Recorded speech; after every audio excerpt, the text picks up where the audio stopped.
buenas tardes, bienvenidos y bienvenidas a esta la primera sesión de nuestro ciclo de conferencias Sevilla en Proceso en este año 2016. No sé muy bien hasta qué momento se puede seguir felicitando el año, pero lo primero que, como es la primera ocasión que tenemos, pues felicitaros a todos este año que se nos viene, a ver si es bueno. Como digo, de nuevo empezamos una nueva temporada más. Y como siempre, pues tratando de mostrar las diferentes formas de actuar en el terreno de la arquitectura por parte de los estudios sevillanos. El que nos acompaña hoy es bastante singular, yo creo, dentro de lo que es la disciplina de la arquitectura, por salirse precisamente de las disciplinas de la arquitectura con bastante frecuencia. Se trata del Estudio Lugadero, formado por Marta Morera, Pablo Sendra y Javier Martínez Navarro, que es quien nos acompaña hoy. Javi, muchas gracias, gracias a ti. por estar aquí, por dejarte liar. Bueno, se definen como un estudio transdisciplinar de arquitectura, urbanismo y comunicación. Lugadero se funda en el 2010 con sedes en Sevilla y Londres. Y como digo, lo forman Marta Morera, que es periodista por la Universidad de Sevilla, que aporta una sólida trayectoria en gestión cultural, comisariado y comunicación estratégica. Pablo Sendra, doctor arquitecto, urbanista, investigador y profesor en la Bartlett School of Planning en el University College en Londres, especializado en participación ciudadana y espacio público, con una reconocida carrera académica internacional. Y Javi Navarro, arquitecto y posgraduado en Place Branding y gestión estratégica del territorio en la Universidad de Vic, que además es el que articula estos perfiles desde una mirada arquitectónica conceptual, impulsando proyectos donde diseño, relato y social operan de forma integrada. Lugadero funciona como un colectivo que desarrolla una práctica que, como comento, va más allá de los límites disciplinares tradicionales de la arquitectura, trabajando la arquitectura como herramienta cultural, política y narrativa vinculada a la ciudad, a los territorios y sus identidades. Especializado en estrategias urbanas innovadoras, integrando la arquitectura con la comunicación, con el arte, la tecnología y las comunidades. Una trayectoria que se caracteriza por una constante voluntad de salirse del plato. Del redil. Básicamente le dan una vuelta a lo que es obvio y trabajan la paradoja y entender que hoy todo es proyecto. El espacio, el proceso, el conflicto y las personas que lo habitan. Además de tener algunos proyectos que sí los tienen cercanos a la arquitectura entendida como disciplina convencional o tradicional. Hormigón, sí, lo que viene siendo poner ladrillos y demás. Además, realizan proyectos pues, bastante relevantes como Play Wimbledon en 2014 en Londres, un proyecto de enfoque lúdico y participativo para la regeneración del centro urbano, fomentando la implicación de los vecinos. El Plan Reaviva, que realizan para el Ayuntamiento de Sevilla, también con un amplio colectivo de profesionales y con participación urbana para microactuaciones en la ciudad. El Marca Sevilla 2021, concurso que convocó el Ayuntamiento de Sevilla y que ganaron para crear la nueva marca, la nueva imagen de la ciudad, como un proyecto de identidad desde una perspectiva contemporánea. La marca Huelva 2023, similar a la de Sevilla, fue un proyecto de codiseño para crear la nueva marca de la ciudad de Huelva bajo el eslogan Huelva Original, la ciudad donde todo comienza. Sevilla, campaña de diseño y festival que lleváis ya 2 ediciones, creo, ¿no? Sí, son 4. 4. Se va quedando. 4 ediciones de campaña y diseño del Festival Internacional de Creatividad, Diseño y Cultura Digital.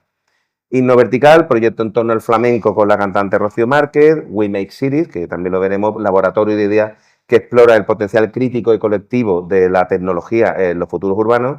O realizan escenografías como El Círculo o El Tiempo del Hijo, que esta última fue premiada en la última edición de los premios COA, del Colegio de Arquitectos, Arquitectura y Sociedad 2025. Aparte, bueno, pues realizan otros trabajos que han sido reconocidos en distintos ámbitos, desde el urbanismo, el place branding, hasta arquitectura efímera, escenografía, obteniendo premios y distinciones en distintos concursos nacionales e internacionales. Y además, en el año 2020, pues fueron los ganadores del concurso de la imagen del Colegio de Arquitectos, con la que prácticamente pues, nos identificamos todos, ¿no? Una imagen de marca que nos ha identificado. En fin, que como veis es una trayectoria que navega por territorios diversos y que creo que la presentación os va a sorprender porque realmente tiene un trabajo muy, muy, muy interesante. Así que, Javi. Gracias. Tuyo. Muchas gracias. Bueno, muchas gracias al colegio. La verdad es que nos hace muchísima ilusión que nos invitéis, porque al final, como os pongo en esta primera imagen, mi sensación es que hoy yo no debería estar aquí. Al final somos unos arquitectos, como contaba Juanma, un poco, bueno, no sé si diferentes, pero es verdad que en muchas ocasiones y según el contexto nos da la sensación de que entre los arquitectos somos los diseñadores, entre los diseñadores somos los arquitectos, y eso nos ha llevado desde el principio, desde ese 2010, nos ha llevado como a repensar mucho qué somos, qué hacemos, cuál es nuestro rol, no solo en los proyectos, sino también en la sociedad, e intentar abrazar todas esas realidades que somos y que habitamos y que, bueno, y que de manera natural, como os digo, nos pasan. De esa misma manera, todas esas realidades que efectivamente nos pasan, las abrazamos y abrazamos esa impostura que en muchas ocasiones, incluso el propio Juanma a la hora de presentarnos, hay un momento en el que se puede llegar a meter en un jardín rápido por el mero hecho de no saber muy bien si estamos en un sitio o en otro, y entonces en ese habitar los límites, la verdad es que tengo que reconocer que nos sentimos muy cómodos. Esa impostura también la abrazamos a través de formación. Muchas veces hacemos o nos metemos en berenjenales sin saber muy bien dónde terminamos metiéndonos. Eso nos obliga o nos coloca en una situación de colaborar con muchísimos profesionales de muchísimos campos y al mismo tiempo formarnos nosotros también. Entonces, nuestra forma de abrazar la impostura es esa, colaborando y formándonos. Os voy a contar muy breve. Esta parte es muy breve porque veo caras que saben mejor que nosotros cuál ha sido nuestro recorrido y nos han acompañado. Entonces voy a intentar ser muy breve hasta que llegue un poco, sobre todo a Marca Sevilla, y ahí sí que me gustaría contaros un poco porque fue un proceso muy bonito, pero es verdad que ha sido un proceso que quizás públicamente no se ha contado mucho, sobre todo el proceso de creación, ¿no? 2010. 4 chavales, en este caso éramos 3 arquitectos y Marta, que es periodista, deciden montar un estudio de arquitectura. Unos visionarios, ¿no? O sea, 2010, en plena crisis, o sea, una cosa sin modelo, porque veníamos como del mundo de la cultura. En cualquier caso, nosotros tiramos para adelante y dijimos, este va a ser nuestro año. Y dijimos, pues, si España puede, nosotros también podemos. No era tan sencillo, ¿vale? Es verdad que tuvimos la enorme suerte de que muchísima gente, muchísimas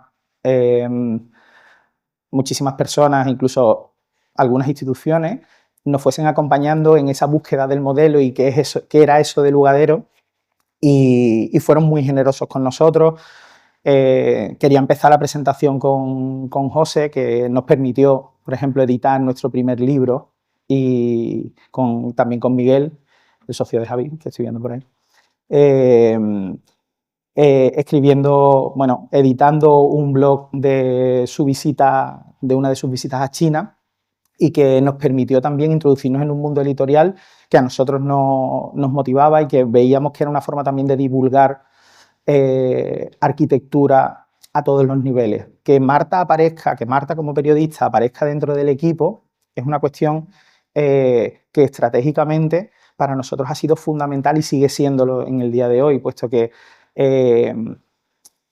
nuestra intención siempre ha sido acercar lo que hacemos a todo el mundo, y para eso es fundamental atender con mucho detalle a cómo lo comunicamos. Entonces, para nosotros eso, su perfil supone, y yo creo que ese, digamos, el perfil más disruptivo que tiene nuestra empresa, en términos no solo de que tiene una capacidad extra para leer las necesidades de un determinado proyecto, de un determinado cliente, sino que después, a la hora de contarlo, nos da también un margen muy amplio para, bueno, para abrir conceptos. Nosotros queríamos ser muy arquitectos al principio y nos presentábamos a Europan, los perdíamos, evidentemente los perdíamos.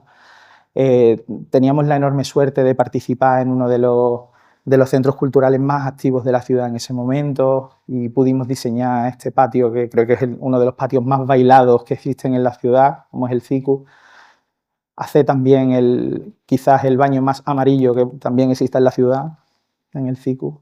Y en medio de todo esto, de no saber muy bien cuál era nuestro lugar en el mundo, decidimos abrir un espacio en la Alameda en el que, bueno, sin mucho dinero, lo pusimos un poco en marcha y empezamos a hacer muchas cosas. Una de ellas,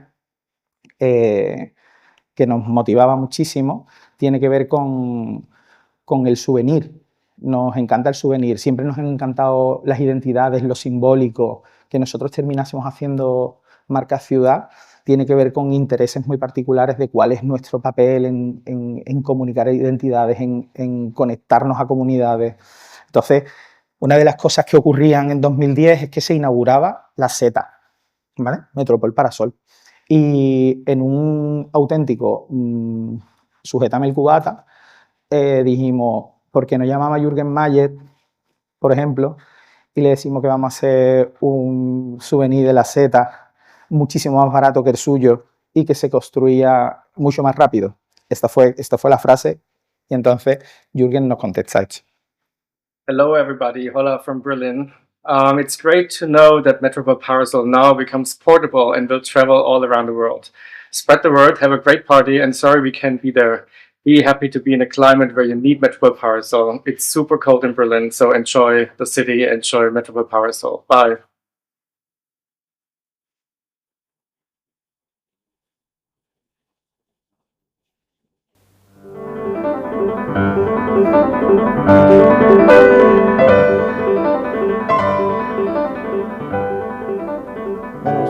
Un souvenir que dejamos de hacer porque era carísimo hacerlo, o sea, porque claro, lo hacíamos casi uno a uno, ¿no? Entonces, en este proceso que nosotros, insisto, no sabíamos muy bien hacia dónde íbamos, poco a poco nos iba posicionando en un lugar en el imaginario colectivo que nosotros, la verdad es que no controlábamos, pero que para nosotros tenía todo el sentido y que todo lo que hacíamos en cada una de las áreas que trabajábamos, para nosotros nos parecía que seguíamos divulgando eso de lo que nosotros queríamos terminar viviendo, ¿no? Bueno, os hago spoiler, lo acaba Eva, ¿vale? Y quedaba precioso. Lo bonito de este segundo lugadero, porque el primero estaba en la Casa de la Moneda y salimos de allí rápido porque era como un sitio de asesores fiscales, abogados y no sé qué, y la creatividad como que no fluía. O sea, era muy bonito, pero estábamos en un sitio que no era el nuestro. Y es cierto que en el entorno Alameda, en 2012, era quizás un sitio donde nos conectaba mucho más con todos los públicos con los que, bueno, a los que nos dirigíamos, ¿no? Entonces, la suerte de poder contar con referentes para nosotros en ese momento, tanto Paula desde Vivo como Santi, o poder hacer talleres en 2012 con niños sobre qué supone no solo diseñar ciudades, sino habitarlas, y bueno, hacer muchos talleres con el público infantil, poder llamar a amigos y que nos montasen exposiciones en torno al arte, a la arquitectura y al diseño de objetos. En este caso volvemos a trabajar sobre el souvenir, que además empezase a aparecer como en los periódicos la palabra ADN al lado del lugadero, nos gustaba mucho. Después estaba hablando de otra cosa, pero nosotros nos íbamos quedando con lo que nos interesaba. Gente que, insisto, nos ha apoyado desde el principio y aparecía de manera constante por el espacio. Perfiles que para nosotros se han convertido en auténticos referentes y que han sido súper generosos con nosotros, como Andrés Jaque, que nos permitió editar nuestro segundo libro, Dulces Arenas Cotidianas. Vino, lo presentó y siempre ha sido con nosotros muy, muy generoso. Incluso en estos momentos nos hacían como entrevistas, o sea, y lo más bonito es que nos presentaban como promotores culturales, y entonces era como que no, que nosotros somos arquitectos, pero no, ahí en ese momento éramos promotores culturales. Incluso llegaban a ponernos titulares tan humildes, ¿no? Y tan como que la Sevilla auténtica es la contemporánea y no la historicista, por ejemplo, ¿no? Eso es lo que dijo mi Pablo. ¿Por qué no? Mucha relación, insisto, en ese momento con la escuela y con el Fab Lab, y José cada vez que podía se traía sus proyectos al espacio. Poder trabajar de otra manera también en ese patio y poder utilizarlo con proyectos como el de la Orquesta Barroca de Sevilla, con quienes hicimos siempre en esa obsesión por unir la arquitectura o lo que nosotros entendíamos que era la arquitectura con todas las disciplinas con las que trabajábamos, y en este caso que estábamos haciendo la comunicación de la Orquesta Barroca, hicimos un estudio sobre el retablo barroco sevillano y que a nivel gráfico iba acompañando los conciertos de la orquesta en esos momentos. Esos son de los proyectos que menos hemos contado, pero que hoy me apetecía mucho contar porque, bueno, la cosa es que mucha arquitectura, pero que no nos encargaban nada. ¿Vale? O sea, este es como un poco el resumen. Y entonces lo que nosotros hicimos fue como, bueno, pues vamos a pedir una ayuda y vamos a arreglar el local, aunque sea, o sea, una necesidad de construir bastante acuciada. Entonces arreglamos el local y en esa dijimos, oye, ya que tenemos el local arreglado, vamos a invitar a gente. O sea, ya metimos a Andrés Jaque, lo metimos allí en el agujero más absoluto, y a Santi, pero bueno, Santi estaba más acostumbrado. Y entonces dijimos, mira, cuando inauguremos, vamos a inaugurar con Belinda, Tato de Ecosistema Urbano, vamos a editar nuestro cuarto libro, que fue Dreamhammer, que fue un proceso participativo en Noruega, y ahí de hecho creo que está Reyes, Eva, o sea, hay gente como que después han seguido trabajando en ámbitos pues también muy, muy relacionados con todo lo que nos venía a contar Belinda en ese 2014. Lo bonito era, en este caso es una exposición de Antonio Barahona, uno de nuestros colaboradores más cercanos. Bueno, Antonio Barahona es un pintor sevillano que forma parte de nuestro equipo y forma parte de nuestra familia, y una de sus exposiciones en el Lugadero pues hizo también que el espacio, como ocurría prácticamente en todos los eventos que organizábamos, pues que se llenase. Ya habiendo engañado a Jürgen con el tema de la seta, le dijimos, ahora que tenemos el espacio bonito, ¿qué te parece si también te montas una exposición? Y entonces, en torno a su obra más artística, ligada a los datos, etcétera, y a la protección de datos, hicimos una exposición y, bueno, ya por fin vino Jürgen, que la otra vez lo hizo con ese vídeo tan divertido. Todo esto estaba maravilloso, ¿no? Pues no funcionaba. Económicamente era un absoluto desastre. Bueno, es que claro, esto no lo he contado. En el inicio os dije que éramos 3 arquitectos y una periodista. Bueno, pues éramos 2 parejas, ¿vale? La periodista y yo, y Pablo y Eva. En estos 4 años, Pablo y Eva ya... No, Eva dijo que lo que había era que ganar dinero con lo que hiciésemos, que estaba muy bien jugar a tener un estudio de arquitectura y un espacio cultural, pero que no tenía mucho sentido. Nosotros siempre hemos sido mucho más idealistas y mucho más... perseguíamos nuestros sueños ciegamente, cosa que está fatal, pero al mismo tiempo era lo que sentíamos que en ese momento teníamos que hacer. Entonces en 2014 decidimos llamar a Emilia, que era la dueña del local tan bonito que nos había quedado, y le dijimos, oye, que vamos a cerrar, que este es el último mes, que muchísimas gracias. Maravilloso, te vamos a dejar el local del paquete. Pero dice Pablo, tío, vamos a hacer una cosa, vamos a cerrar, pero nos vamos a presentar al último concurso de Lugadero y y todo esto que llevamos pensando, que queremos contar y que queremos hacer, lo vamos a vomitar aquí. Échame cuenta. Digo, vale. Él venía ya de estar haciendo el máster en Londres, de urbanismo. Digo, vale, perfecto. Tú conoces aquello, tú conoces Wimbledon. Y dice, yo no he ido nunca. Digo, yo tampoco. Dice, pero es un concurso chulísimo en Wimbledon. Digo, perfecto, me encanta. O sea, y me dice, no, es esto. Digo, vale. diseñar todos los espacios públicos de este distrito al suroeste de Londres. Ese era como el enunciado. El briefing era un diseño de espacio público. Y entonces, y le digo, Pablo, nosotros no hemos ido en nuestra vida a Wimbledon. O sea, me parece muy bien. Emilia está avisada, vamos a cerrar el local. Nos vamos a encerrar, lo vamos a hacer. Digo, vale, pues si lo vamos a hacer, aquí tenemos que empezar a plantear estrategias que, si vamos a vomitarlo todo, lo vamos a vomitar todo. Entonces, para mí es importante que contemos desde la parte gráfica todo lo que somos, desde la parte estratégica que queremos contar y desde toda la parte ligada a gestión de comunidades, a participación, lo tenemos que vomitar ahí. Entonces, en ese doble juego del jugar Wimbledon, planteamos una estrategia de gamificación mediante la cual se tomasen decisiones en torno al diseño de esos espacios públicos y que las decisiones fuesen tomadas por los propios ciudadanos de Wimbledon. Nos parecía lo más honesto que nosotros, que no habíamos ido en nuestra vida a Wimbledon, decir cómo tenían que ser los espacios públicos en Wimbledon. Entonces, bueno, montamos grandes conceptos en torno a esto de la gamificación, que hoy en día está muy de moda, pero que en 2014 nos costaba trabajillo encontrar ejemplos, y ya empezábamos a hablar de estrategias de comunicación digital en las que también se tomaban decisiones en torno a la ciudad.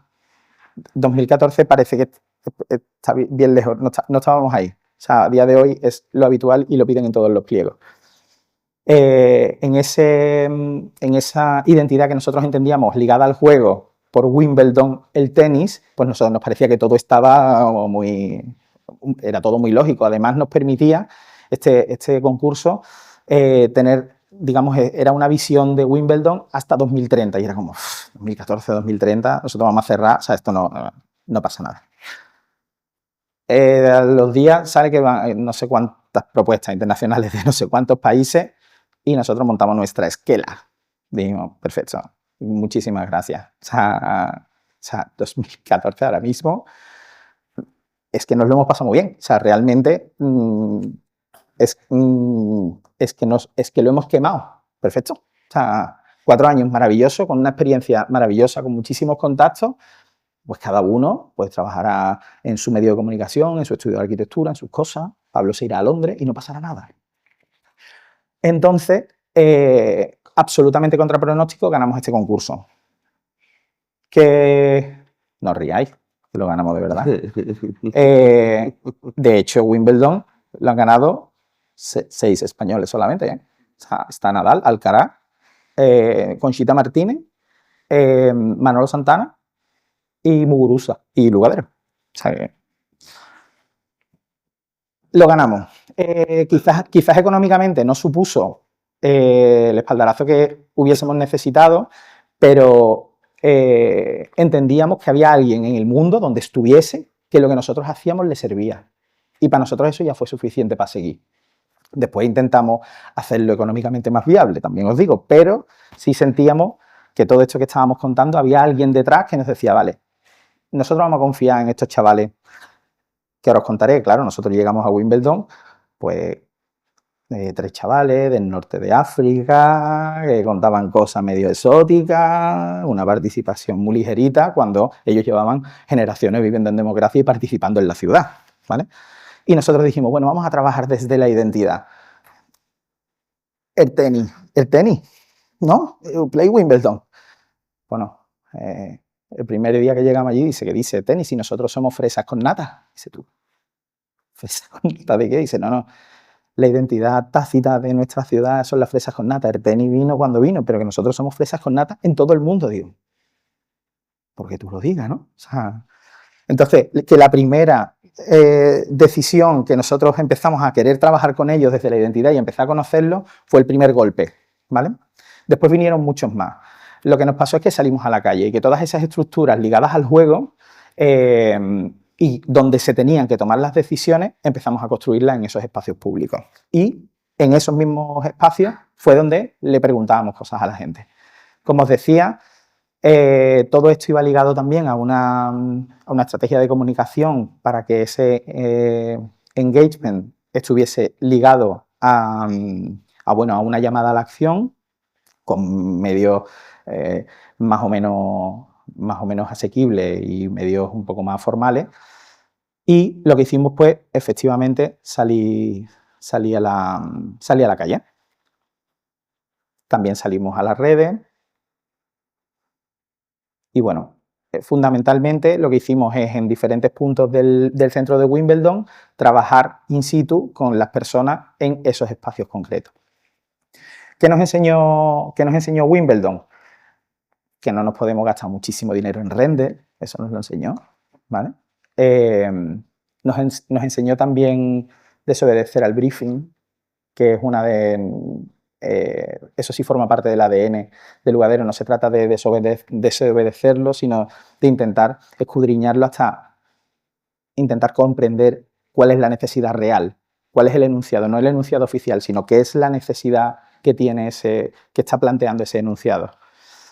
Después también nos enseñó a abrazar el conflicto. Justo esta es uno de los cruces en Wimbledon Theatre que tenía muchos problemas a nivel de accesibilidad, tenía problemas con el tráfico, problemas incluso en ese momento con temas de atentados, de terrorismo, ponían esos grandes bloques de hormigón para el tema de las furgonetas, etcétera. O sea, estábamos en ese momento y lo que hacíamos es irnos al lugar donde se va a diseñar, cortar esa calle y hablar allí y tomar decisiones. Y otra de los grandes aprendizajes es utilizar el juego como forma de gobernanza. Ese lo hemos ido utilizando y lo seguimos utilizando en nuestros proyectos a día de hoy. Bueno, al final, en esta impostura me he visto no en la necesidad, pero sí en contaros que llegamos a unos niveles de anteproyecto en esas acciones, que eso después se termina llevando al ayuntamiento y los técnicos del ayuntamiento terminan traduciéndolo como mejor pueden y saben. Bueno, estas son algunas de las intervenciones. Esta es justo la que os hablaba que hay un proceso de calmado de tráfico, se amplía la acera, etc. Y ya esas propias jardineras hacen que no tengamos que tener que meter esos grandes bloques de hormigón, sino que empezamos a verdearlo, ¿no? Y quizás el aprendizaje más importante tuvo que ver con que participar no es solo preguntar. Nuestra percepción es que teníamos una aproximación muy paternalista de la participación y que aprendimos a dotar a las personas de herramientas para poder tomar decisiones. Y esto cambia un poco el modelo. O sea, como os decía, realmente económicamente quizás no supuso lo que necesitábamos, pero sí que fue un espaldarazo al qué hacemos, ¿no? Tanto es así que cuando volvemos de Wimbledon, puertas que estaban absolutamente cerradas, porque éramos jóvenes, sin experiencia, hablábamos de conceptos muy raros, nos traíamos a jaque. O sea, para nosotros la arquitectura tenía que ver con tecnogeishas, o sea, cosas que no eran fáciles de entender, sobre todo para estamentos públicos, para la política, que es al final donde nosotros teníamos que llamar a la puerta si queríamos hacer algo en el espacio público. Esto cambia cuando Wimbledon nos saca en Canal Sur y en Telecinco y no sé cuánto, y nos llaman para hacer nuestro primer proyecto en la ciudad, que es el vestíbulo de acceso del Teatro Turina, antiguo Teatro Álvarez Quintero, en la calle La Araña, y donde nosotros planteamos que si ese vestíbulo quería ser de verdad espacio público, y no sé si nosotros estábamos empujando ahí porque necesitábamos hacer un espacio público, para nosotros era importante que estuviésemos muy, muy ligados a la calle, que esas puertas estuviesen totalmente abiertas y jugar sucio. Porque teníamos jugar sucio desde lo fisiológico, es decir, estábamos metiendo un amarillo azufre en un contexto visualmente muy contaminado, pero necesitábamos atraer, sea como fuese, el movimiento de los viandantes, porque no solo el que venía al teatro, sino queríamos que ese espacio fuese un espacio con alta intensidad de uso. Y entonces, pues, decidimos que el juego era nuestro aliado.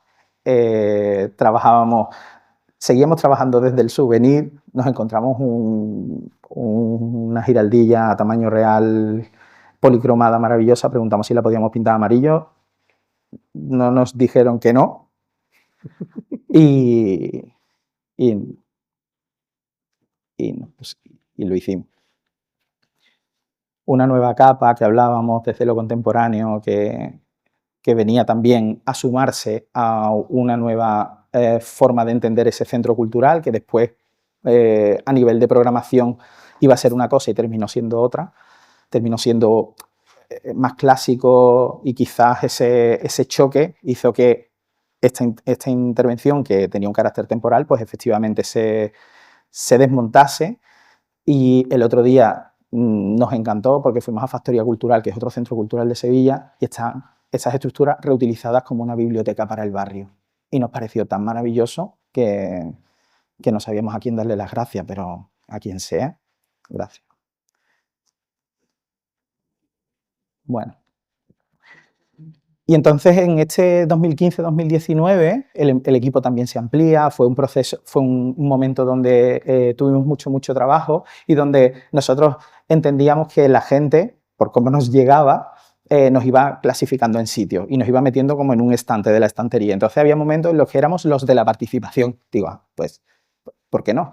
Entonces, en ese contexto de ser los de la participación, hicimos proyectos ligados, en este caso, a Luces de Barrio, un proyecto maravilloso de luces de Navidad alternativas en los barrios de la ciudad, hecho por Nomas Garden, Surnames y con el apoyo del ayuntamiento, que nos permitió prototipar una serie de letras en el huerto de San Jerónimo, con los propios hortelanos y los vecinos, y que hicimos un taller de letras, etcétera, y que junto a Fernando Mansilla, que falleció hace unos años y que era un artista local, terminamos haciendo como una pequeña llamada, porque tenían muchos problemas porque les robaban las cosas, ¿no? Entonces, esas luces eran unas luces de alguna manera críticas, lo construimos con ellos, no sé si estáis figue, sí.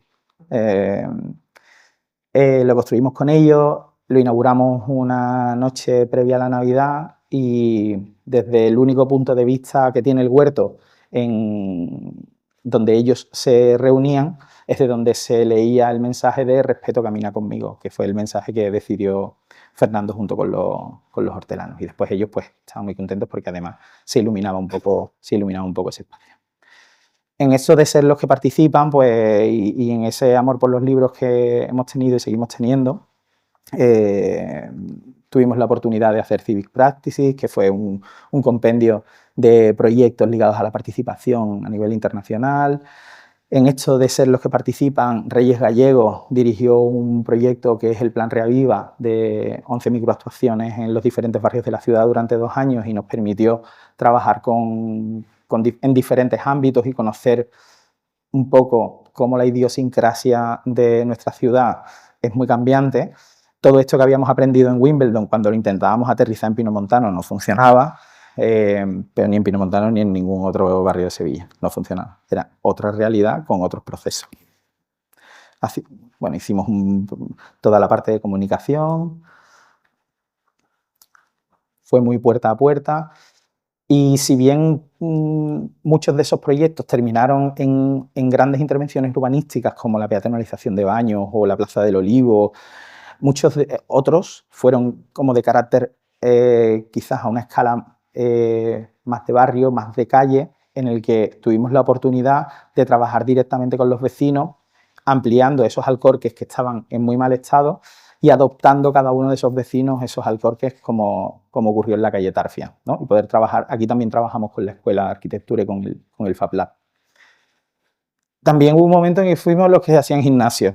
Fíjate, no te rías porque nos pegamos gran lote. O sea, teníamos amigos que hacían mucho deporte y que tenían inversores que les daban dinero para montar gimnasios. Y hubo un momento que hicimos gimnasio. O sea, y fuimos a Alicante a hacer gimnasio. O sea, muchos gimnasios. Y pegaban saltos muy grandes. O sea, voz de CrossFit, donde intentábamos también meterle el máximo cariño que podíamos, también con la parte de comunicación siempre ligada a todos los proyectos, que hacían que al final el proyecto pues tuviese como para nosotros un sentido mucho más integral. Grandes lotes, ¿eh? O sea, incluso en el caso de Metrix, un proyecto, un pabellón pequeñito en torno a un box de tecnificación de golf muy, muy tecnológico. También nos permitió no solo intervenir en un local, sino hacer una pequeña construcción, etc. Bueno, y por supuesto llevar a cabo toda la comunicación del proyecto. Intentar, bueno, aquí tenía un carácter paisajista quizás más acuciado. También hicimos otro box en Isla Canela, en este caso de policarbonato, también muy bello, con unas luces maravillosas. También hubo un momento en el que fuimos los que hacen peluquería. Os lo voy a pasar. Sí, lo hemos sido. O sea, de hecho, cuando estaba preparando la conferencia, me decía Marta, tío, es muy loco todo, ¿no? O sea, está todo muy desordenado, ¿no? ¿Por qué no lo hilas con conceptos y no sé cuánto? Y digo, es que esto es mucho más real. O sea, esto ocurre más en nuestro día a día y tampoco... o sea, vengo a abrazar la impostura, no vengo a dar una pose. Quienes han trabajado en el estudio conocen bien esta situación donde hoy podíamos estar en una escala así, después aquí y después haciendo un logo y después esto pasa en el día a día. También tenemos la suerte de que de vez en cuando nos dan premios por hacer peluquería. También somos los que hacen bares. Éramos, ¿eh? O sea, no hago ni un bar más. O sea, se acabó. Ya no se hacen más bares. O sea, no, ya está. O sea, teníamos amigos también que tenían bares. O sea, esto es una realidad. Es verdad que nos han llegado, y nos llegaban evidentemente, proyectos de gente que no conocíamos, pero nuestra realidad es que, como os decía, a partir de Wimbledon, todo cambió. De hecho, este es de los más significativos, porque este es Eloy, con la que era su pareja, en ese caso, en ese momento Mariana, que acaban de tener un bebé, y nos llegó al estudio, esto es literal, llega al estudio, nos enseña esta foto y dice, he alquilado una nave en Itasa, y quiero montar una cervecera artesanal y no tengo un pavo.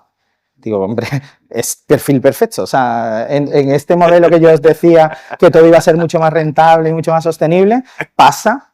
Pero es que cuando pasa y se sienta a la mesa, me dice, no, es que no tengo un pavo, sino que es que tú tienes que poner dinero. Digo, o sea, estás en el sitio perfecto.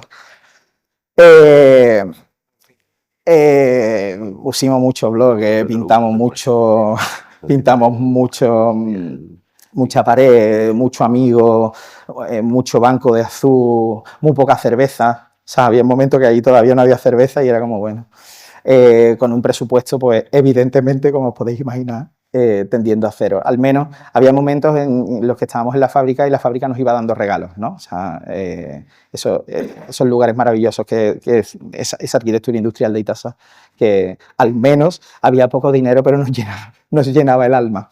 Y hubo un momento en el que sí que se abrieron los grifos, se pusieron las mesas y se llenó de gente. Eso sigue ocurriendo, a día de hoy es una empresa familiar, aun siendo la cervecera artesanal más grande de Andalucía.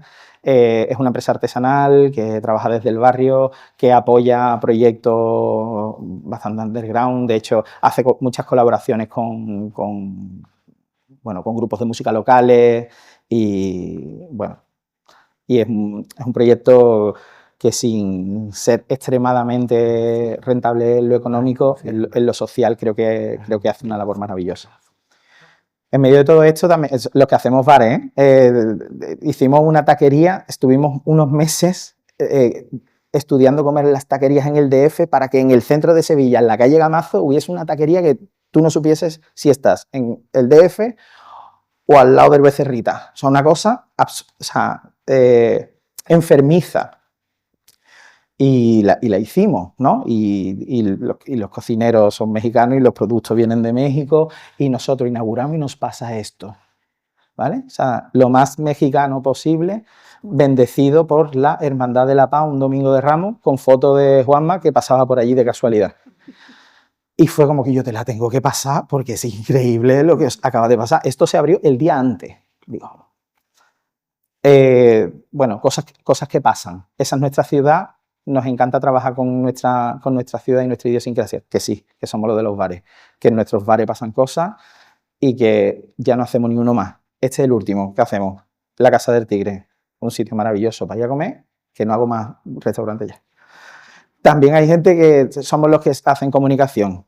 Esta es uno de los proyectos que hicimos con el colegio, maravilloso, donde sacamos a la calle 30 preguntas de 30 arquitectos ligados a diferentes aspectos de la ciudad y lanzábamos preguntas al aire a la ciudadanía que iba contestando en diferentes contextos.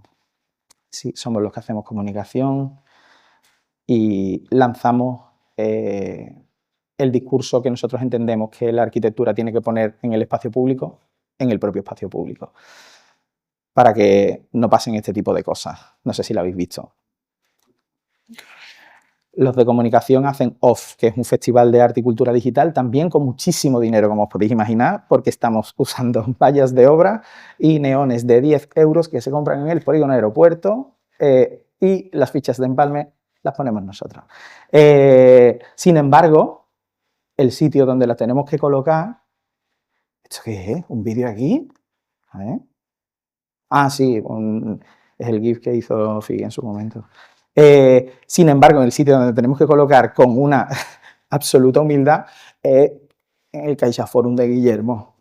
Entonces, yo cuando lo puse, que nos pareció razonable llamarlo, decirle, Guillermo, si te quiere pasar, te pido perdón, ¿vale? Pero que si tú te quieres pasar, nosotros estamos muy contentos con lo que hemos hecho y que las vallas de obra las vamos a quitar y le hemos puesto por debajo protección y que las fichas de empalme no están protegidas, pero que no pasa nada, que está todo bien, ¿vale?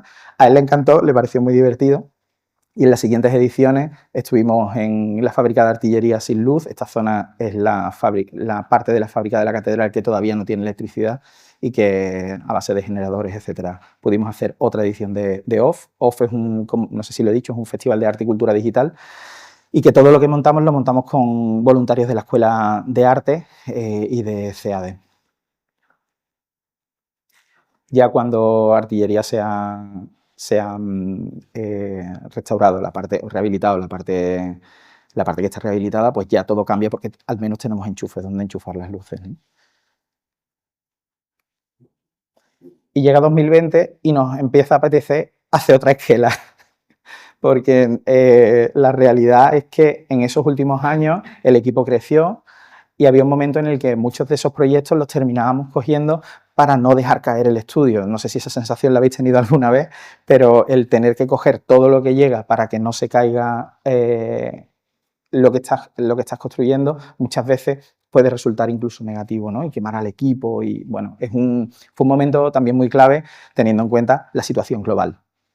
Pero en ese 2020 lo que hicimos fue rezarle a todo lo que podíamos rezarle y que tenía, en este caso le rezamos fuerte a Sevilla, y lo que hicimos fue abrazar a todos nuestros monstruos. Cuando digo a todos, es a todos los monstruos que surgen en 2020, como os digo, tanto a nivel global como a nivel local. Uno de esos monstruos que apareció fue un concurso para hacer la marca ciudad de Sevilla. Abrazábamos monstruos ligados a que no estábamos de acuerdo con la gestión del turismo en la ciudad, abrazábamos monstruos porque nosotros éramos arquitectos que no tendríamos por qué estar haciendo una marca de una ciudad. Tanto es así que fuimos pasando rondas por currículum, dejando atrás a agencias muy importantes a nivel internacional, y lo que planteamos fue esto. Para nosotros... bueno, y claro, es que claro, si os acordáis del titular que dijo Pablo en 2012, diciendo que la auténtica era la contemporánea, claro, cuando vemos este enunciado, una marca ciudad transversal capaz de ciudad de Sevilla desde una perspectiva contemporánea, estos somos nosotros, porque nosotros llevamos diciendo esto desde hace muchísimo tiempo. Lo que sí que planteamos es un proceso en el que lo que preguntábamos era cuántas Sevillas hay. Y nos aproximábamos a una ciudad que estaba llena de eruditos, genios y definidores, que es una manera educada de decir que es una ciudad de cuñados y de conversaciones de barra de bar. Y esa es su identidad. Y que hay una sensación primitiva en torno a la ciudad que parece que es real, pero que no sabemos siquiera si existió en algún momento. Pero eso, de alguna manera, invade a la identidad de nuestra ciudad. Hay una sensación primitiva que no sabemos muy bien de dónde viene, pero que la realidad es que en el estereotipo de la ciudad está. Decía Chávez Nogales que es, claro, porque nosotros estábamos obsesionados con encontrar el alma de Sevilla en este proceso. Decía Chávez Nogales hace 100 años, ya 104, que tal vez el alma de Sevilla esté solamente en una aberración espiritualista de los sevillanos, pero que si esa aberración fuese general y si hubiese sido infundida en nosotros y nosotros pudiéramos infundirla nuestra vez, alma de Sevilla sería ella. Esto aberración espiritualista es otra forma educada de decir una mentira. Entonces, que el alma de Sevilla vuelva a estar asentada en una mentira.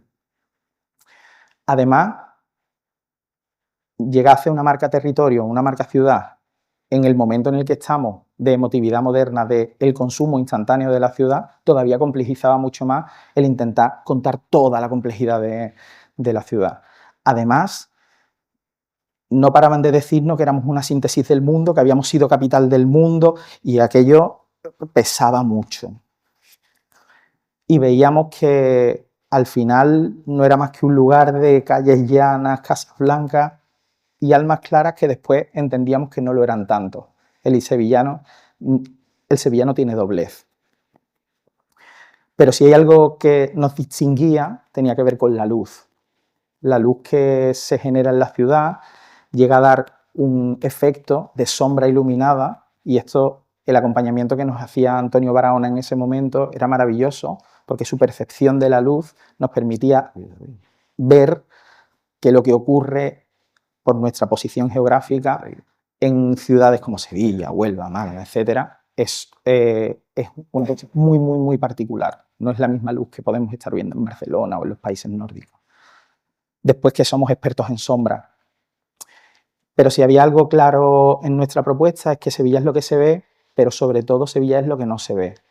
Y planteábamos una propuesta en la que queríamos darle la vuelta al calcetín y empezar a entender que Sevilla iba mucho más allá del estereotipo o de la imagen de Sevilla que llevaba proyectándose años en la ciudad. ¿Y qué es Sevilla? Pues efectivamente Sevilla es la Giralda y Sevilla es Triana y Sevilla es la cultura de la tapa, el Guadalquivir, el flamenco, el azar, la feria, la Semana Santa. Pero que si algo es Sevilla es que es paradójica. Sevilla te manda un mensaje verbal, pero visualmente te está contando otra cosa.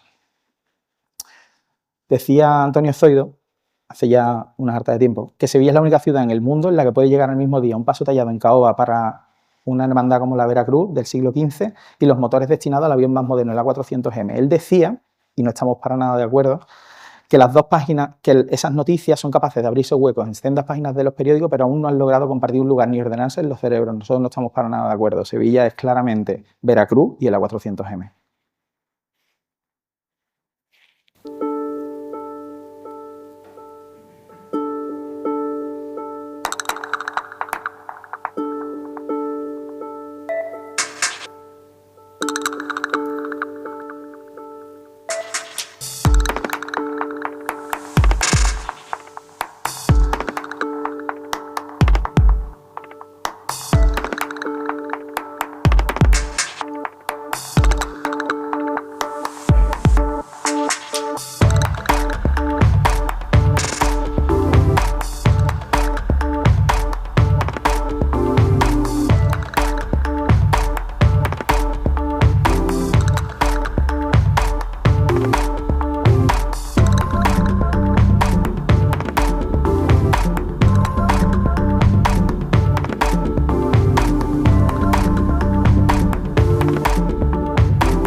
Esto lo hicimos desde la intuición más absoluta. No había formación en torno a place branding, era intuición. Era conocer bien sobre lo que estábamos hablando, muy bien, tenerlo muy asumido y saber que lo que estábamos contando era la identidad real de la ciudad. Ganamos el concurso y bajo el concepto de la sombra iluminada construimos un universo visual de esos 76 grados, que es justo el ángulo que forma la sombra de Sevilla en cada solsticio de verano, cada 21 de junio. Jugábamos a generar un jeroglífico, que era la forma en la que había tenido la ciudad de relacionarse desde lo visual, y lo que hacíamos era algo tan sencillo como generar la sombra a 76 grados de la ciudad de Sevilla y cortarla, mostrando la Sevilla que se ve y la que no se ve. Es bastante sencillo. Hay un pequeño guiño a esas almas claras en las que el círculo se convierte en un cuadrado, también para hacer ver que esa Sevilla muchas veces cuando se refleja no es lo que parece. Este quizás fue el momento más complejo, la parte del universo verbal, donde poner muy desconocida al lado de la ciudad de Sevilla supuso un cisma dentro del jurado. Y eso indica un nivel de chauvinismo en la ciudad que asusta. Para nosotros, bueno, nos permitió poder entrar en lugares como el Teatro Lope de Vega y generar su marca y el resto de centros culturales y muchas otras marcas de la ciudad y poder colaborar con mucha gente. En ese momento, como os decía, que íbamos desde la intuición absoluta, pensábamos que estábamos haciendo place branding, que es hacer marcas territorio. Como os decíamos, nosotros abrazamos la impostura desde la formación y lo que hice fue hacerme un posgrado en marcas territorio en la Universidad de Vic, que es el único sitio donde se trabajan las marcas territorio, para ver eso que había hecho en Sevilla, qué significaba, qué había hecho, que esto que había hecho desde la intuición, estaba convencido de que tenía que tener una serie de métodos, que había habido gente que ya se había peleado con ello, que desde que se hizo el I Love New York han pasado muchas cosas. ¿Dónde estábamos? ¿Qué habíamos hecho? O sea, desde la intuición habíamos acertado, pero creo que podíamos llegar a optimizar ese tipo de procesos. Entonces nos dimos cuenta que realmente nosotros habíamos hecho un proyecto de diplomacia pública, que había habido un briefing muy bueno, pero es un proyecto hecho de arriba a abajo, nunca de abajo a arriba. No sale desde la ciudadanía. ¿Qué ocurre? Que esta marca, en el momento en el que cambia el signo político de la ciudad, desaparece. Y desaparece de una manera muy sencilla, porque no está imbrincada en la ciudad. Y la ciudadanía no la siente propia. A diferencia de que ya dijimos, esto no nos vuelve a pasar. Vamos a presentarnos a la marca Huelva y vamos a intentar hacerlo de abajo arriba. Para empezar, forzamos mucho la máquina y aquí el desobedecimiento del briefing fue alto, en el sentido de que lo que estaban pidiendo eran 3 logos turísticos a elegir uno. ¿Vale? Lo que pasa es que tenían un presupuesto de 70.000 euros y dijimos, en ese presupuesto nos cabe a nosotros un proceso participativo, porque somos los de la participación y los de la comunicación y los de todo. Entonces lo que hicimos fue coger a 1.200 onubenses, que es el 10% del total de... el 1% del total de la ciudad, perdón, el 1% del total de la ciudad, que para un proceso de participación es muchísimo, sobre todo en 3 meses, explorando qué era Huelva. Y entonces nos dieron muchas claves, como que el 29,52 pensaba que Huelva era fea.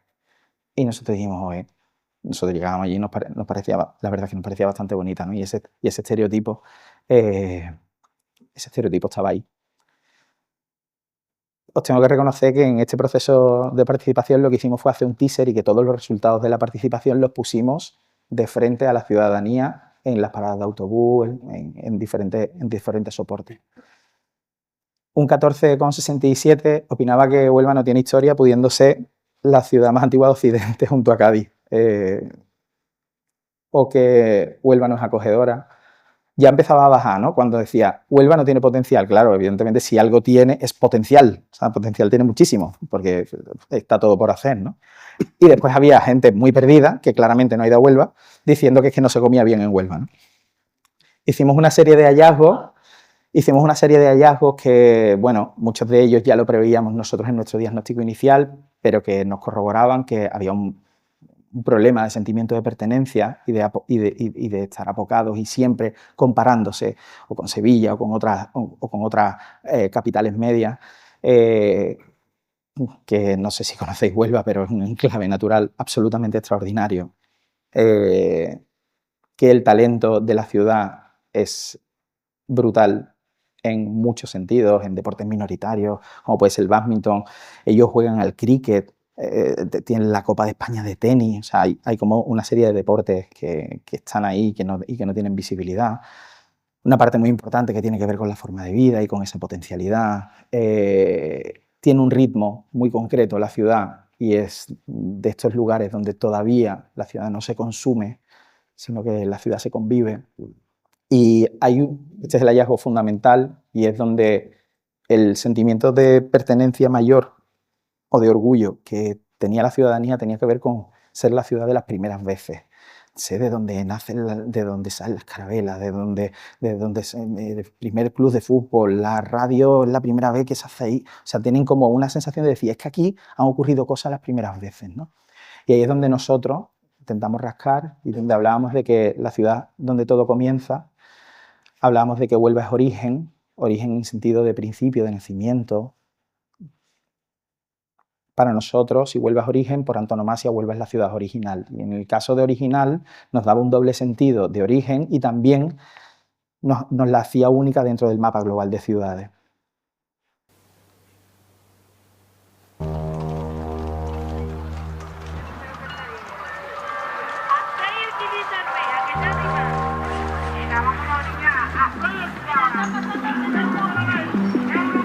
La ciudad donde todo comienza.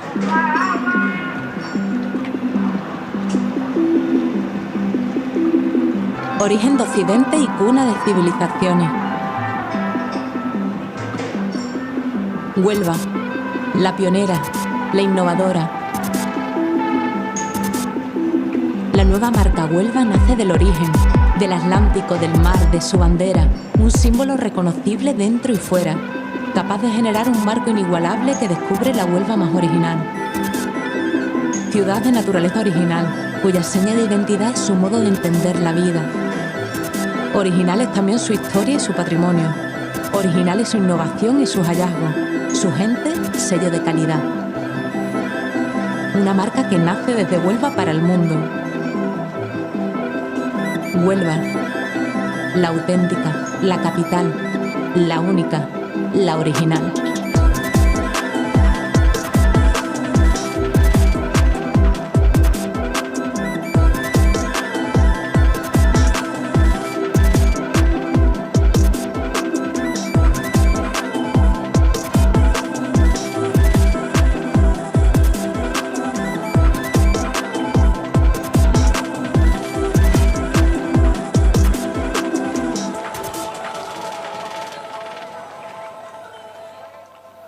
Bueno, aquí tuvimos la suerte también de conocer a Rocío Márquez, que le puso voz al Sport, una cantadora de flamenco que a lo mejor algunos de vosotros conocéis y que después os contaré el último proyecto. Estas intuiciones de las que os hablaba que teníamos, al final nos damos cuenta de que estas estrategias que terminamos enunciando y proponiendo terminan de una manera muy natural, metiéndose en estrategias mucho más globales que tienen que ver con el PGO, que tienen que ver con planes estratégicos, que tienen que ver con las diferentes áreas.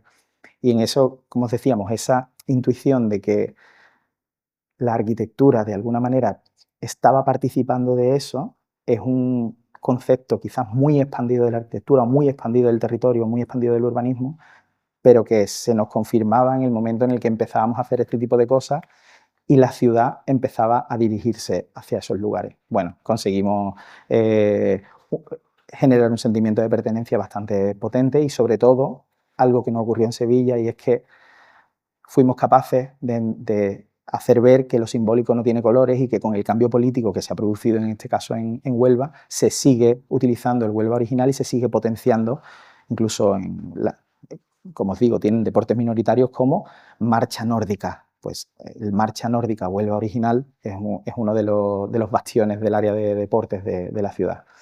Y después ahora os voy a contar, muchos de los que nos conocéis muchas veces nos preguntáis, ¿cómo va lo de Londres? ¿No? Entonces, lo de Londres nosotros entendemos que es o que Pablo está allí, o lo de Wimbledon, o...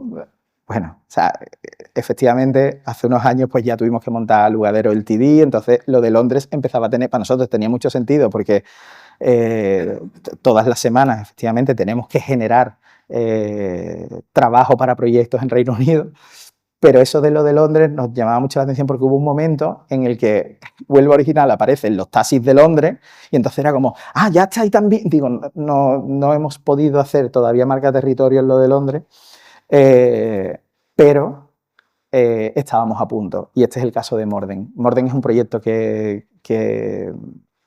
que se ha desarrollado en los últimos meses, junto con Subtrans y con Firecrackers, que fueron los que construyeron las estructuras de Play Wimbledon. Y es un proceso realmente parecido al de Wimbledon, en un barrio que también pertenece a Merton, que es, digamos, el distrito al que pertenece Wimbledon, está muy cerca, pero es la última parada de la línea norte, al sur de la ciudad.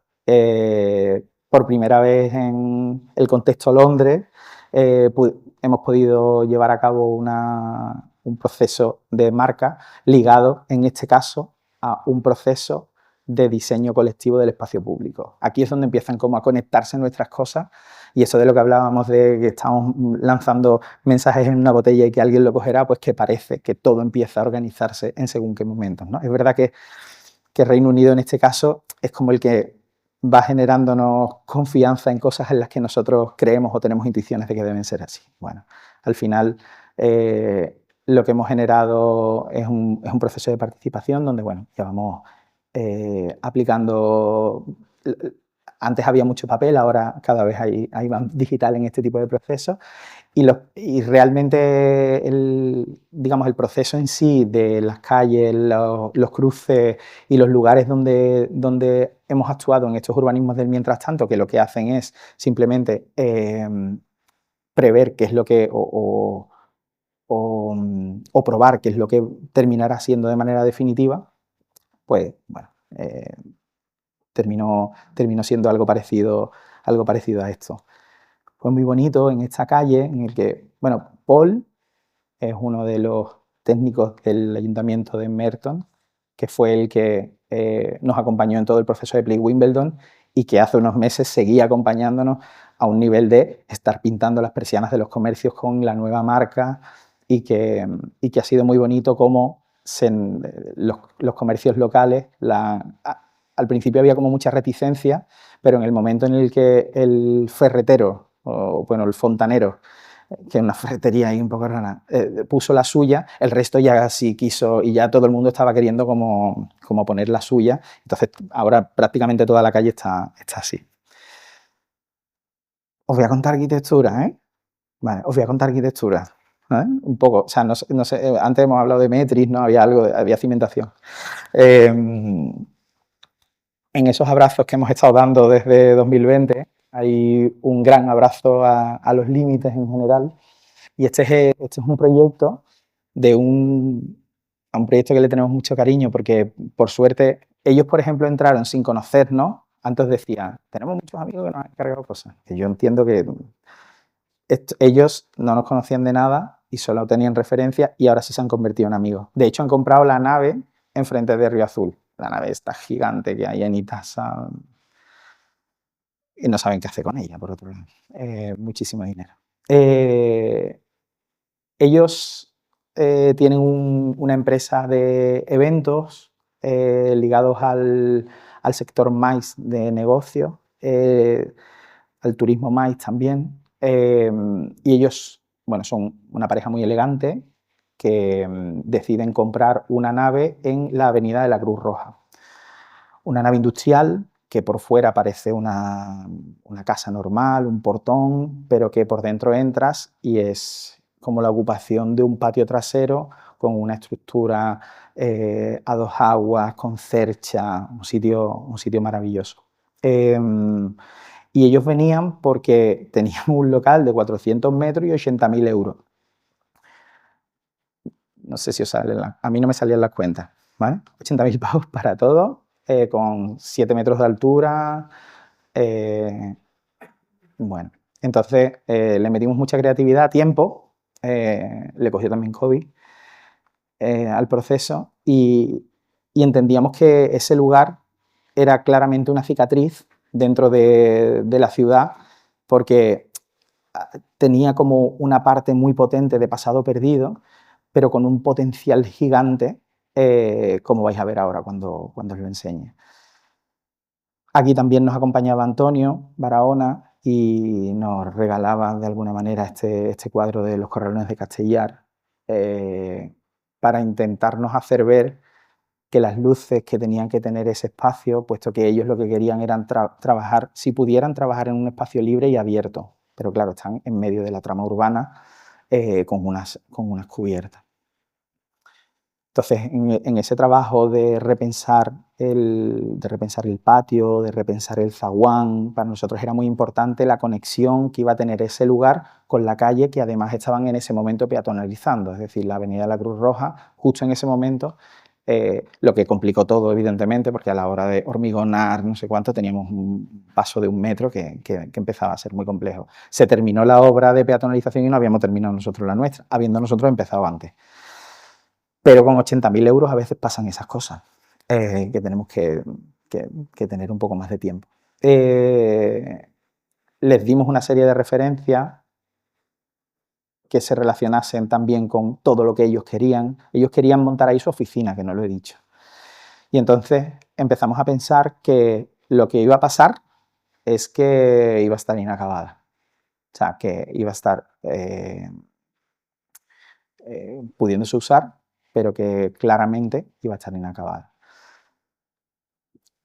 Para nosotros era importante recuperar ese origen industrial porque es muy evidente ese carácter y entenderlo como una infraestructura sobre la que desarrollar esas actividades. Y dentro de esas actividades, ese briefing trae que ellos compran eso para su oficina, pero si en algún momento les va mal, eso se tiene que poder convertir en su vivienda. Es como, hostia, y 80.000 euros, o sea, todo un poco complicado. Entonces tenemos tomas de agua en sitios donde podrá haber una ducha en un futuro, pero está ahora mismo debajo de una silla de ruedas. ¿Vale? Ahora mismo está ahí.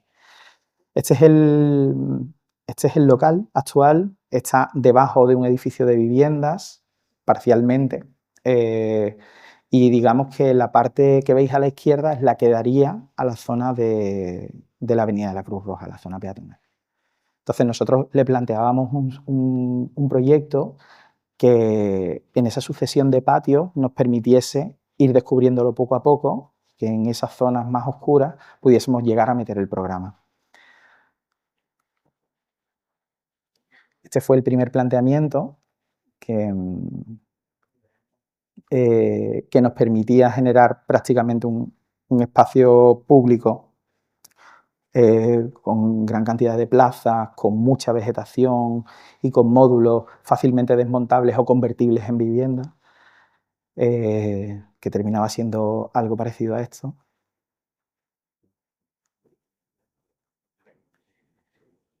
Y que posteriormente y en todo el proceso, por hacerlo también más económico, la parte delantera se terminó dividiendo para poder alquilarla y que ese alquiler les permitiese a ellos conseguir un poco más de dinero para terminar su proyecto. Entonces, como que se constreñó, pero al mismo tiempo se mantuvieron, digamos que conceptualmente, todo lo que estaba dentro del proyecto inicial.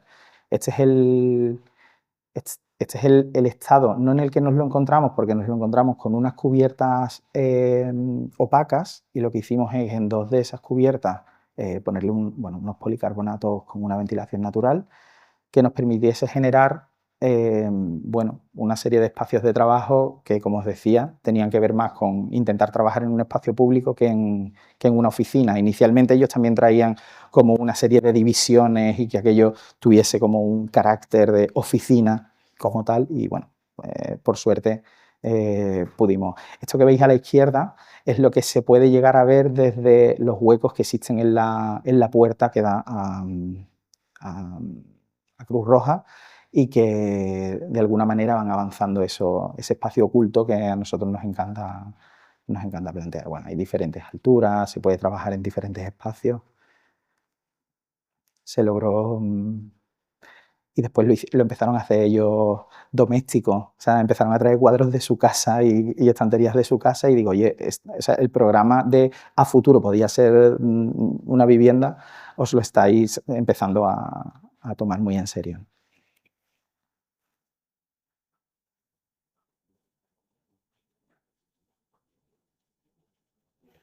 Encontramos algunos encuentros maravillosos en este proceso. Llevo 1 hora y algo, ¿no? Voy a intentar acelerar porque quiero que veáis lo último.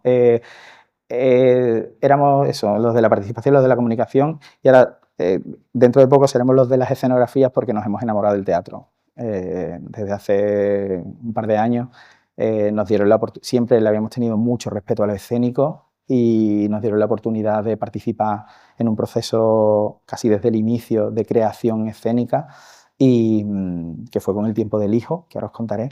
Y este es el segundo, que todavía era más desconocido para nosotros porque tiene que ver con el circo contemporáneo. Hola, los del circo. Ahora empezamos a hacer los del circo, de hecho ahora estamos haciendo 3 escenografías de circo, ¿no? El circo contemporáneo para nosotros ha sido uno de los grandes descubrimientos de los últimos años, puesto que, bueno, una disciplina que la teníamos, para nosotros era desconocida y alejada, pero existen todas unas dramaturgias en torno a esas obras. Ya no son solo cuestiones técnicas, sino cuestiones de concepto, y en este caso era un proyecto que venía a celebrar la amistad, ¿vale? A nosotros nos cuentan lo de la amistad y nosotros lo que ponemos en el guiso es Aldous Van Eyck, infraestructura para el desorden, urbanismo del mientras tanto y gamificación. Y claro, la directora nos dijo, oye, es que era sobre la amistad y el circo. ¿Qué ocurre? Que claro, nosotros lo primero que le preguntamos es ¿dónde se va a hacer esto? Y me dice, en espacios públicos. Digo, pues vamos a hablar de espacios públicos.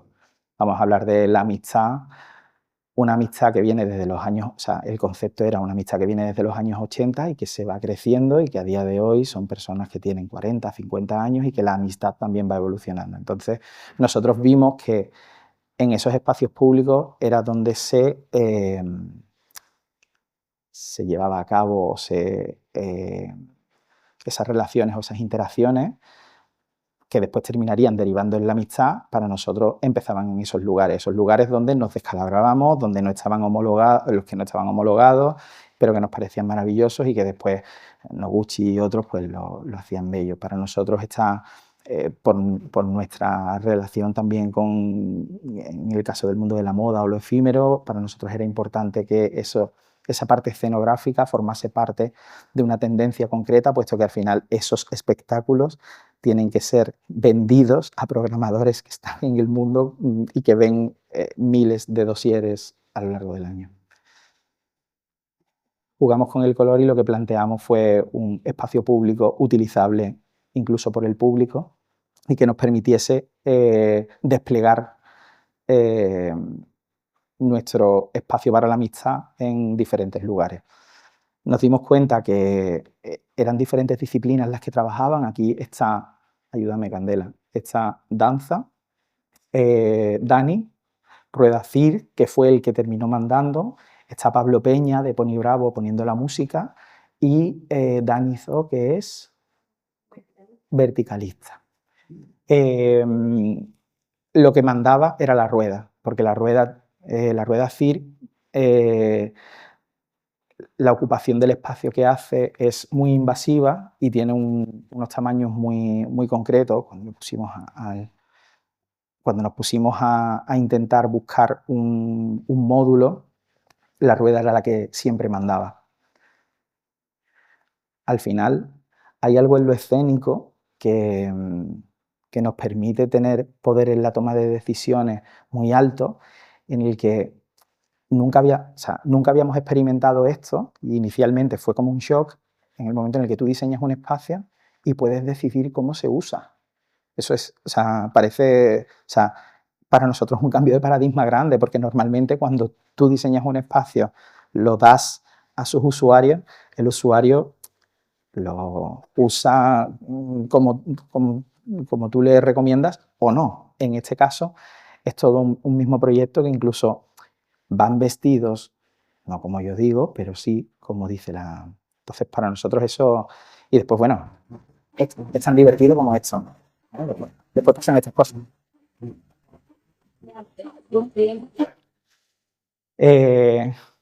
La suerte es que ese espacio público se va desplegando por diferentes lugares de España y del extranjero, con fondos tan maravillosos como la Plaza Arriaga de Bilbao y otros, ¿no? En estos abrazos que damos, nos tocó en la primera obra de teatro abrazar la muerte. Esta obra es una obra ligada a, bueno, que la escribe David Montero, que es dramaturgo, actor y director andaluz. Lo que está abrazando son las cenizas reales de su madre. Las cenizas reales de su madre están en escena y de lo que habla es de todo el proceso de la enfermedad de su madre en escena. Y lo que a nosotros nos pide es una máquina del consuelo. Nosotros tenemos que acompañar desde la arquitectura y desde el espacio a generar un espacio de consuelo en todo ese discurso y en toda esa dramaturgia que él propone. Lo que planteamos fue, bueno, una especie de retablo contemporáneo. La enfermedad de su madre era el Alzheimer y para nosotros todo el tema de lo digital, la pantalla que se enciende, que se apaga a modo de recuerdos, empezó a tomar forma por ahí.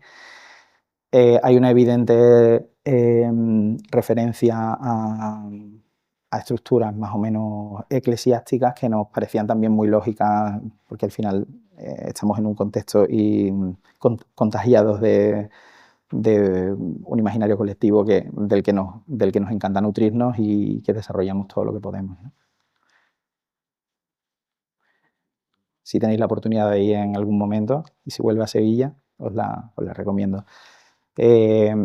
Procesos que, como os decía, son tan integrales que el propio vestuario, lo que veis ahí, son fotografías de las cenizas de su madre y con las cuales se terminó haciendo también el vestuario. Estoy un poco de bajón, y voy todavía más a bajón. Os hablaba antes de Rocío Márquez.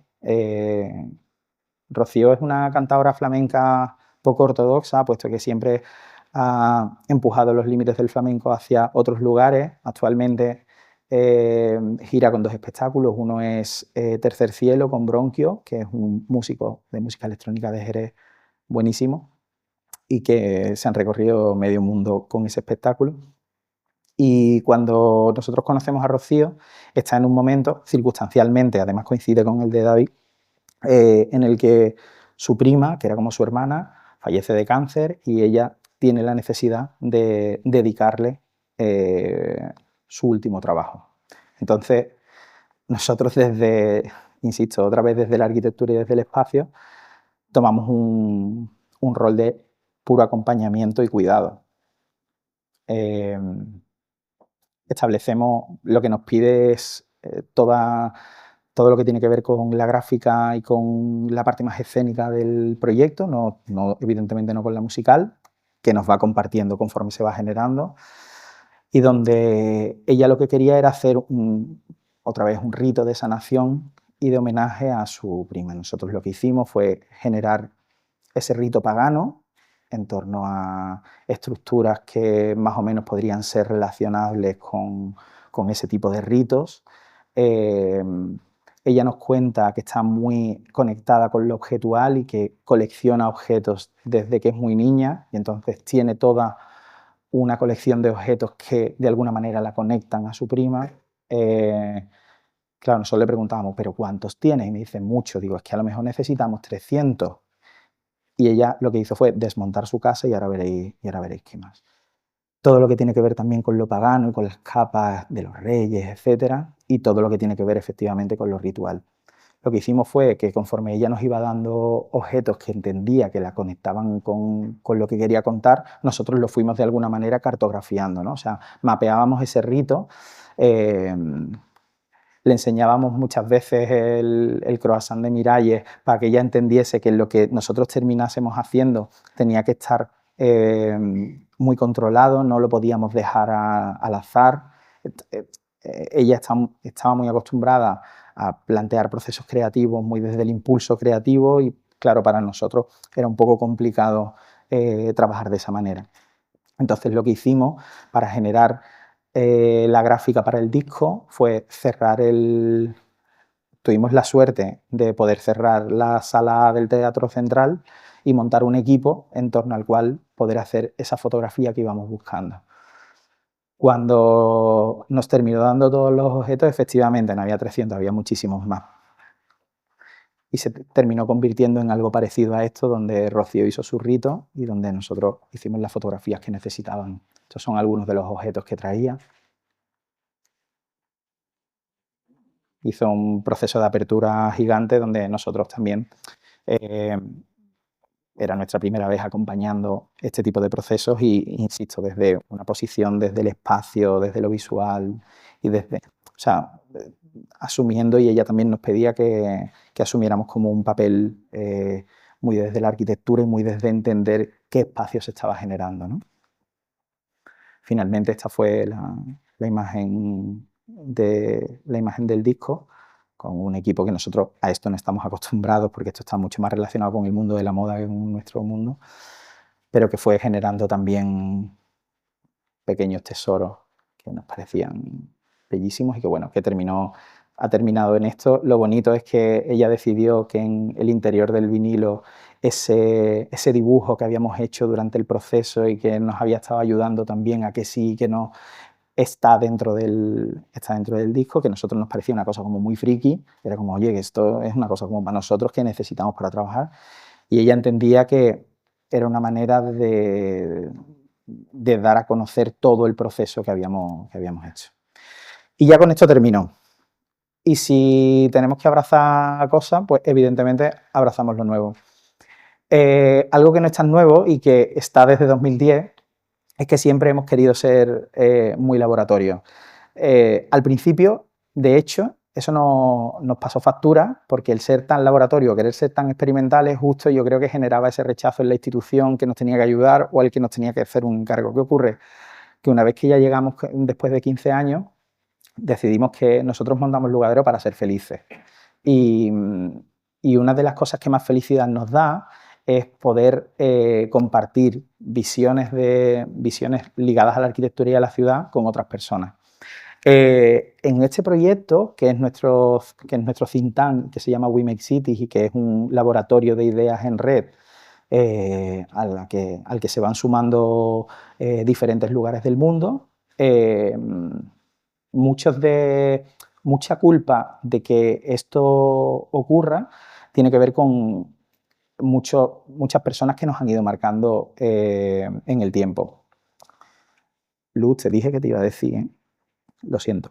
Hay gente que en la escuela nos empujaba a que, no a que las cosas vuelen, pero a que las mentes vuelen, se entendía como un proceso válido. Y eso no siempre nos ocurría. O sea, creo que muchos de vosotros habéis pasado por la escuela y yo, por ejemplo, sí he tenido la suerte de que nos hayan acompañado perfiles de ese tipo. Esto es para nosotros We Make Cities. The world changes. Places change. People change. Cities are made and unmade every day. In what we build. In what we imagine. Everything always begins with a question, a doubt, a desire, a possibility. How can we think the cities of the future together? We make cities. Esa es la pregunta clave para nosotros. ¿Cómo podemos pensar en las ciudades del futuro juntas? Hicimos un primer acercamiento a través de una ayuda del Ministerio a cómo podría ponerse en marcha el laboratorio, y a día de hoy estamos en esta y mañana estaremos en otra, pero fue una excusa maravillosa el poder utilizar la inteligencia artificial para ver cómo afrontamos de manera colectiva los retos del futuro de las ciudades. Aquí, por ejemplo, hacíamos una serie de hipótesis en torno a la turistificación extrema, incluso a momentos de cambio climático donde no puedes llegar ni a respirar en la calle, y aparecían como unas climapods, que le llamábamos, en diferentes espacios públicos que tenían que ver con nuevos modelos de pisos turísticos y de Airbnb, etcétera, o nuevos modos de entender la rehabilitación, la intervención en patrimonio pagada por grandes empresas saudíes, o entender que el modelo Metropol Parasol era el modelo ideal para que esas setas terminasen creciendo en todos los lugares de la ciudad y que terminasen abandonándose de manera indiscriminada. Esto por suerte nos ha abierto muchas puertas en sobre todo a nivel bienal o a nivel institucional. Y en los últimos meses hemos tenido la oportunidad de participar en la Bienal de Arquitectura del País Vasco, que comisaria María Arana y cuyo lema es Castillos en el aire, y que parecía que tenía mucho sentido que estuviésemos ahí. Tuvimos la suerte también de contar con Richard Sennett, un sociólogo con el que Pablo, Richard Sennett, con el que Pablo escribe su último libro y con el que tiene una conversación que da contexto a todo esto que estamos haciendo ahora. Os pongo un breve extracto. The kind of AI that we have at the moment, that it tends to have something like a nervous breakdown when it's confronted with situations in which judgment can't be based on association. What if it's us humans who introduce certain judgment into that? So I mean, when I think about this in terms of cities, the whole issue with AI is that the machine would do the thinking rather than you do the thinking. It would think more and you'd think less. That's the way it's set up now. How that relates to cities is that you can run a system like Songdo, which does all the thinking for you. You don't need to think about how much energy you have because it's thought it out. Songdo is an economic disaster. Everything is laid out. It's all intelligent in that kind of lower order sense. And people feel stifled by it. And the reason for that, I think, is profoundly connected to the kind of place that it is. Bueno, evidentemente, sin parecer cándidos, el uso de la inteligencia que intentamos hacer es un uso crítico de la misma, incluso ver cuáles son las consecuencias que tienen terminar utilizando esa tecnología. Os voy a poner 3 breves piezas que se han desarrollado en Mugac, en la Bienal del País Vasco. Os voy a poner primero la de Donostia, que tiene que ver con migrantes y con cómo la ciudad puede llegar a acoger o a desacoger a determinadas personas. I come from Malinaltepec, Guerrero, Mexico. I am 19. I arrive in Donosti under stubborn rain. No roof. The city lends me capsules. Warm water, 20 minutes. Warm water, 20 minutes. 20 minutes. I look at the sea. The sea. The sea. Towers, tall as prayers. They grow maize there. Roots hanging. Maize was life. I learned on the land, but here the machines rule. The brine turns sweet. It sounds like an old metade. There is no ground, but there is memory. If maize can live hanging, so can I. For now. We make cities. Como os digo, estos son proyectos llevados a cabo a través de talleres con diferentes personas. Este sería el de Bilbao, en el que participó también Candela. Welcome to Bilbao, World Heritage of Virtual Experience, the first tourist destination with no visitors.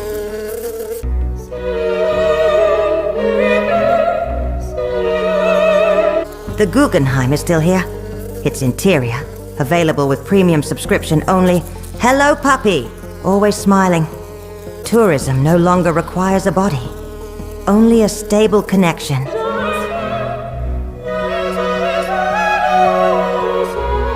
Always the same. Trees update every season. Birdsong. Soundfire. 12.4. The authentic Bilbao experience.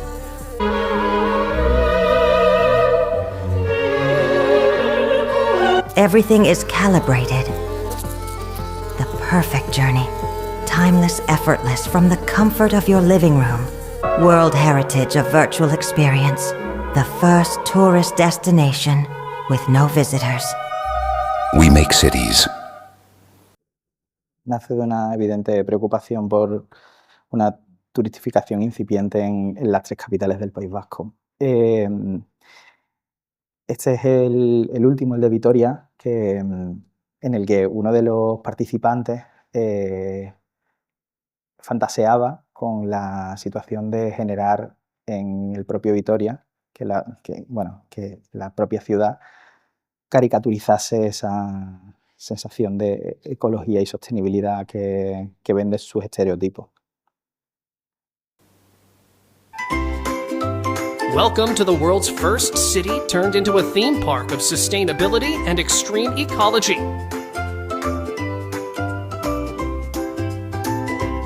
Vitoria Green Park, where if it isn't green, it won't be seen.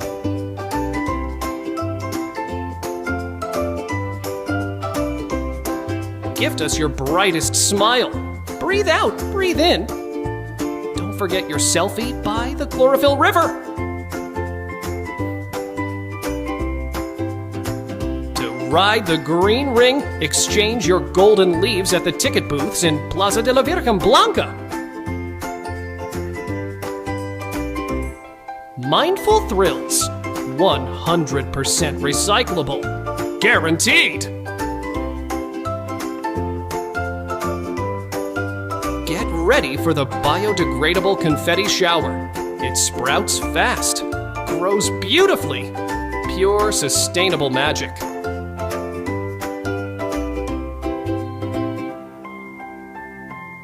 Thank you for choosing the greenest green at Vitoria Green Park. And remember, if it isn't green, it won't be seen. We make cities.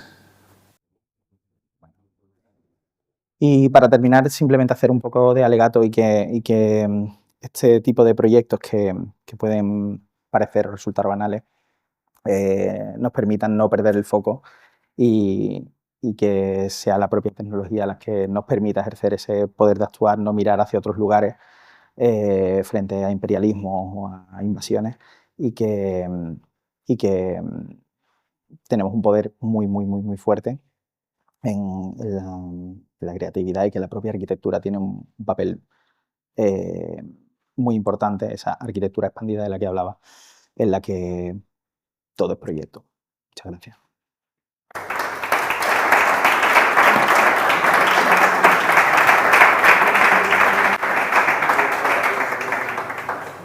Una hora y media y yo, vaya tochazo, lo siento. Lo siento.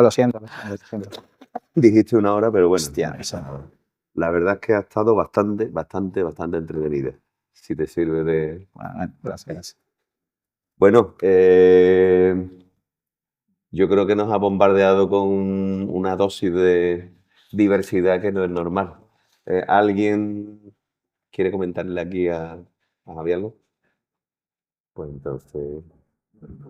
Yo creo que además les ha dicho, o sea, la verdad es que la evolución desde ese 2010 a 2025 ha sido brutal, o sea, no sé dónde vais a terminar, bueno, sinceramente. Cada vez vamos más tranquilos, la verdad. Bueno, pues nada, que muchas gracias por habernos acompañado y gracias a Javi. La pena es que solo haya venido tú, pero bueno. Bueno, pues, haré lo posible para que sobre todo se suba Marta, que como insisto es la que nos tiene con los pies en el suelo, aunque nosotros insistimos en seguir volando, ¿eh? Bueno, muchísimas gracias a todos y nos vemos en la próxima sesión.